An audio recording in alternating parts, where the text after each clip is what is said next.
Okay, so I started off with my image from my iPhone, and it's being saved in the high efficiency image container. That's the format that it uses in the iPhone, as well as the newer Androids. It's a more efficient format than JPEG, and it may be putting JPEG on the ropes. But anyway, the what I did is I opened this file in Adobe Lightroom, and then I saved it as a digital negative image. And if you double click on this, it loads straight into the raw format. And this is really nice because you can do real simple adjustments over here and they don't destroy the quality of the image. And then what you would do after you make the changes, you would come over here on the open pop-up menu and you would open it as an object, and then that'll open this in Adobe Photoshop. And then if you needed to get back to it, you can double click on the smart object layer here and make whatever modifications you wanted to. Anyway, the other thing that I want to show you here, and I don't want to show you this one, don't save, is how to open the high efficiency image container in. We're going to open this up in Adobe Bridge. So I'll type in, I'll do a search here for Adobe Bridge, and it should show up. There it is. Open that up, and then here's the image, the HEIC. Right click on that, go to Open in Camera Raw, and then it goes to this window, which is exactly the one that we had before. And now we'll go again here and go to Open as Object, and it fires it up in Photoshop, and we're right back where we used to be, but I didn't have to convert it in Adobe Lightroom. Okay, so I want to adjust the image, and I'm going to double click on the image in here, and I want to tilt it around a little bit. So I'm going to turn down my balance first, and I'm going to go to Geometry.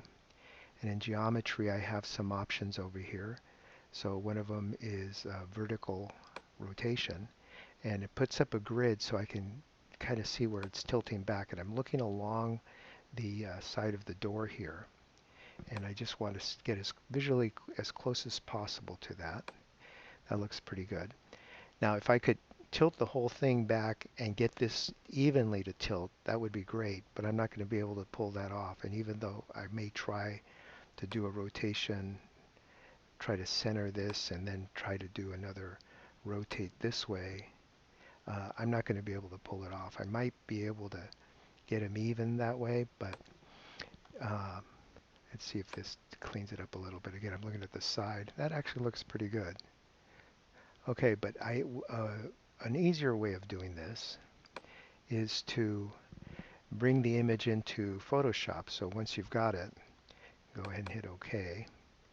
And I like to bring in the guides off to the side, and I'm lining them right up against the door jamb here. And then I'm going to go right up against this other wall over here and line that up.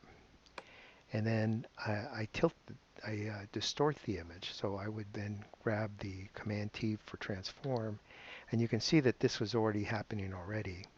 But if you need to move it some more, you can then just grab this corner. Let me hit the Command key, click the corner, and then you can distort it some more so you can get it to line up.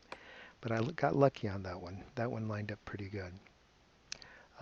Looks like the bottom might need to come in a little bit, so I'll do that over here. So Command, bring that in just a tad, holding the Command key down and sliding it over. That still seems like it's holding up pretty good on that corner. Okay, so I'll go ahead and hit return. Um, I'm not going to worry about making any lighting adjustments. I can do all kinds of image modifications after the fact. But for now, I'm going to add a new layer, and I want to worry about my vanishing point. So I'm going to the filter drop-down menu, slide down to vanishing point, click on that, go ahead and accept that uh, little warning, and I'm going to grab my lattice, and I'm going to start drawing. Now normally you would draw a rectangle around in here, but I can't tell where that upper diagonal will be. But fortunately I've got something that's literally squared to the wall. And so all I have to do is create a rectangle around here, and I'll have a starting point where I can make my modifications. So I can come over here and try to get it as close as I can get it. And then you'll see as I pull this out, it's going to line up with my uh, door. And then over here, I'll pull this out over here. It's going to line up with the wall. And down here, I'll bring this down and I'll have it line up with the floor. It's not perfect, but I can always come back in here and just tweak it a little bit and get it to line up exactly where it's supposed to be. That one looks pretty good. And this one looks like it can come out a little bit more. That looks good right there. And now the nice thing about this, let me zoom away here. I can now take this up, and that perspective on the wallpaper will continue to work its way across, and you can see that this line is parallel with the top of the frame. These are all parallel, and these are going up and down. So it's an easy way to get the perspective fixed for your wallpaper. Okay, so I'm going to hit OK on that for now, and I'll come back to it in a moment, but now I'm going to do File, Open, and I'm going to open as a smart object my Adobe Illustrator file. And I prefer to do it this way because I can do a copy and paste a lot easier within Photoshop. So this is a Photoshop file. I'll do a Select All, Command C for copy. If you need to make any modifications to it, you can double click on this, and then this will fire up in Adobe Illustrator. So if I want to change the color in Illustrator, I can. Or if I want to do some modifications to the pattern, I can do that there as well. Okay, so let's come back over here. Okay, so now what I want to make sure I've got the layer selected, go back to the filter drop-down menu, slide down to vanishing point, hit OK. There's my grid still in there. I'll do a Command B for paste, and then I'll slide this over, and I'm going to drag this down a little bit lower, and then I'll grab that transform tool. Then I can scale that up and move that a little higher, and maybe scale it a little more. There we go. Okay. Okay, so that's where my wallpaper is going to be, and I'm looking at how this is lining up over here. That doesn't look bad. They all seem to be on the right corner. Okay, so we'll hit OK on that. Okay, so now I want to be able to see through this a little bit better. If I go immediately to multiply, I can see the shadows being cast on the wallpaper. I'm going to make it a little bit less intense, so I'll bring it down right about there. And now what I want to do is start cutting holes in these areas. So I'll grab my lasso tool, and I'll zoom in here, and I'll go after the frame first. So I'm just clicking right up against the edge of the frame, and I'm going to zoom in here. Actually, I can click down to the computer. I'm just going to work my way around the table. And I don't have to go beyond the boundary of the wallpaper. And I'll get rid of that as well. And over here, I will need to come up along this over here. So I think I'll do it this way. I'll come way over here. I'll come back and get what I need to get later. Okay, so I'll come back over here and get rid of all this stuff. Work my way around that pot. Come back to the table. Grab some of this bar over here. And come back over here. And there we go. Now, let me back away here. I want to generate a selection of this. If I just click on the selection, it's going to give me what I don't want.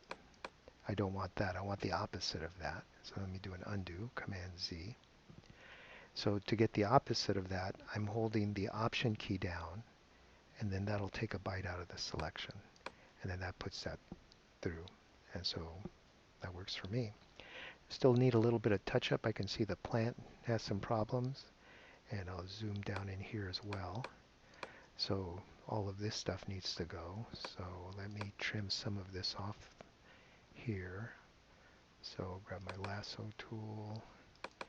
I'll come up right about there. I'll just work my way in here. I don't want that to have anything on it. I'll come back here. And then I'll come up here. I want that to be clean. And then we'll come back over here. Okay, so this I want to be gone. So I'm going to do, since the black is on the background, I'm going to reset my foreground and background color to white on black. Command Delete uses the background color to delete, and that's why that went black. And so that allowed me to get into that edge. So let's back away here. I need a little touch up over here, so I'll zoom in here. And it looks like, and now that I'm looking at it, it looks like I didn't go far enough on the wall, because I wanted to come out all the way to that edge. So let me go back in here, click on that layer, go to my filter drop-down menu, go to vanishing point, hit OK on here. I'm going to have to bring it back in. Hopefully it's still in the clipboard.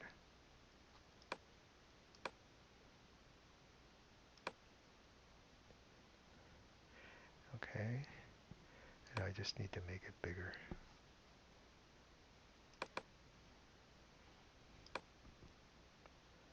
Get it back beyond that boundary. And that looks okay. Oops, do Command 0. Okay, that should be okay. And hopefully it kept the mask, because I still have it out here, and it did. Now the mask is a little bit bigger now, because I had to go all the way to that edge, so I got to do a little bit more cleaning. Not too hard though. I'll just zoom in here, generate my selection, come over here, select this. I think I'll just take this off first for now. Okay, and that's going to be black, Command Delete. And then this one got a little bit bigger over here too, so I'll just grab this, close that, do a Command Delete. Okay, Command 0, and there's our wallpaper pattern.